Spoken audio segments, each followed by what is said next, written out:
Me and my two knucklehead friends never liked school. We just hated it. We detested it.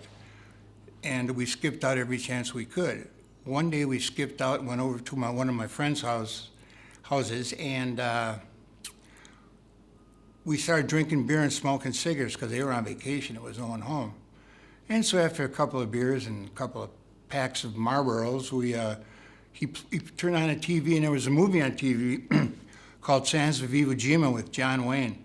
So we watched the whole movie and drinking and smoking cigarettes, and we had us three crazy guys decided to join the Marine Corps. And I said, heck, that sounds like a good idea to me. So we're all 17. We needed parental permission to go into the military. My two buddies, their parents signed immediately. Apparently, they wanted to get rid of their lovely sons. And they went off to the Marine Corps at 17. You have to be 18. So after boot camp, they gave us a 30-day leave. And I went home to my parents, and I was sitting on the couch with my mother and father watching the news.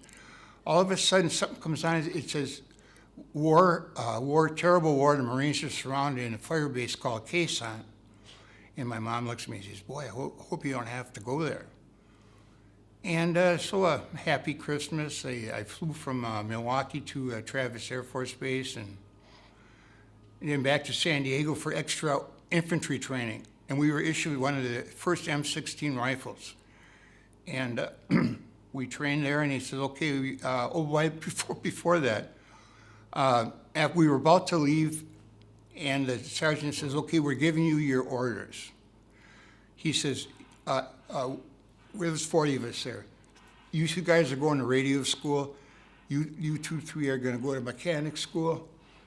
And the rest of you guys, there's 40 of us, the rest of you guys are going to go to Westpac. And someone told me, I thought it was a naval ship, the USS Westpac.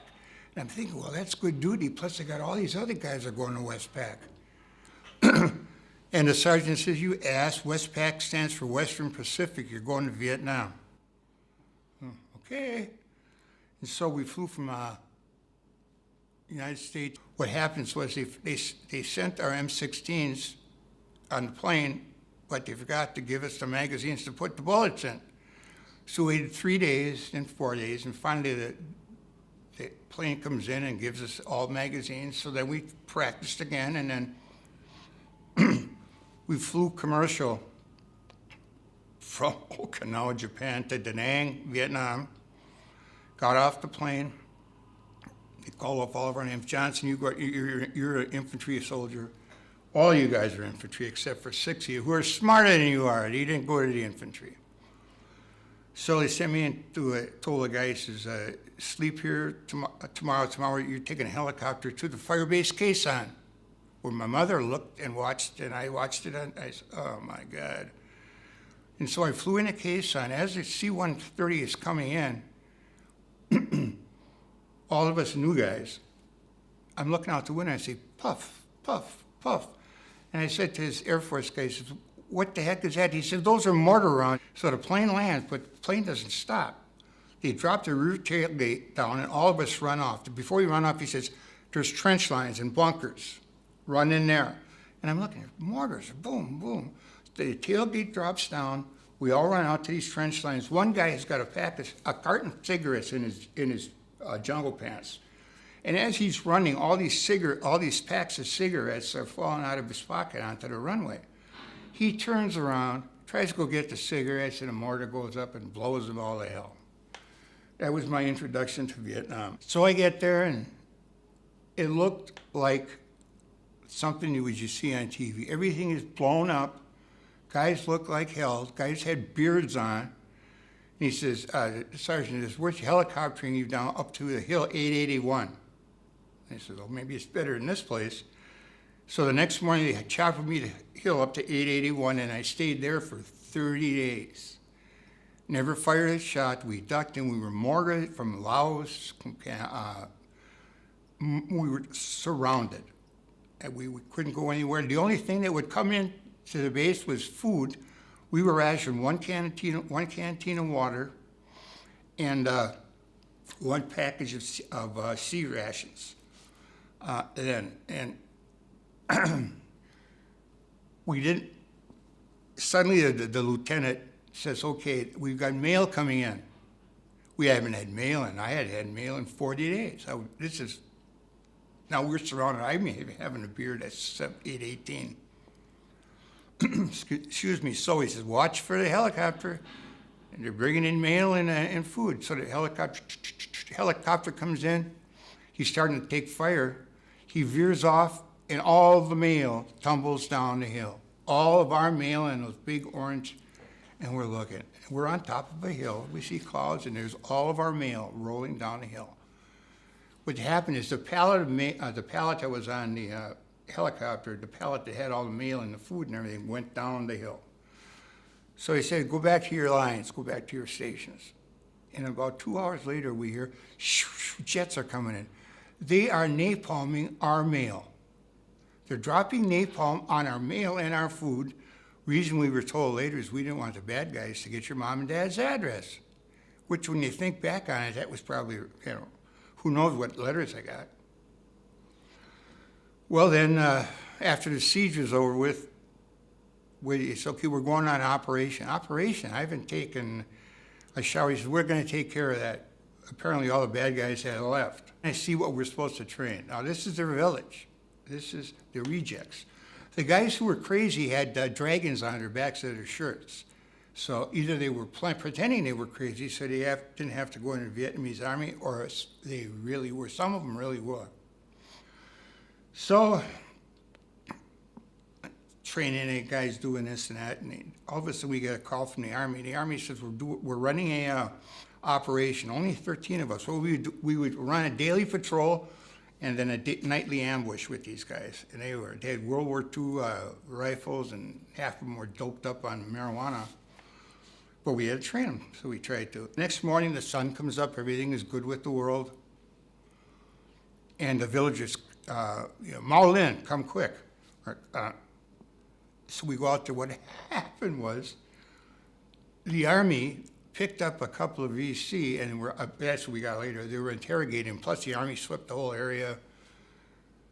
And I looked. This is funny. If you look what the army guys had apparently done after they interrogated these guys, they threw them out of the helicopter. They went right through this old lady's thatch roof, and there's these two dead VC with their hands still bound, laying on top of her house or in its house. And there was a couple more there and a couple more there. They didn't take prisoners. They just killed them and threw out. They didn't give me any information. Or they did get information. They threw them out of the helicopter. All right. What could I do? Nothing. The key to living out there is water. Water. Food was nothing. We had to eat it. So we're on this patrol. We're out there one day. You sleep at night. Second patrol, then I'm shaking my canteen. We ain't got much water. No one on the other guys did. We were out there a day before, longer than we were supposed to. So the lieutenant that I didn't know called in a resupply of water. So in about 2 hours, the helicopter comes in, and again, they have a pallet of water. They drop it really nice. The lieutenant goes over and says, okay, guys, fill up your canteens with water. So one guy takes a K-bar, cuts open. We open it up. Pineapple juice. Pineapple juice. It's not water. They made a mistake. They gave us great big green cans of pineapple juice. We were so thirsty, the whole company was drinking nothing but pineapple juice. And the lieutenant was ticked off. Well, he was drinking it too because he was thirsty. No, he said, okay, guys, let's go. We got to get up. So we get up. Remember, it's about 90, 95, and the humidity is the same. We get up and start walking, and guess what? Everybody is puking and doing the other thing out the other side. And we could not move. We laid and stayed there for about 6 or 8 hours, and another helicopter came in. We were all sick from it. Remember, this pineapple juice is about 100 degrees because it's 100 degrees outside. So we got so sick on the pineapple juice. Then the water came in, and we flushed our systems out, so to speak, and that was kind of a funny thing there.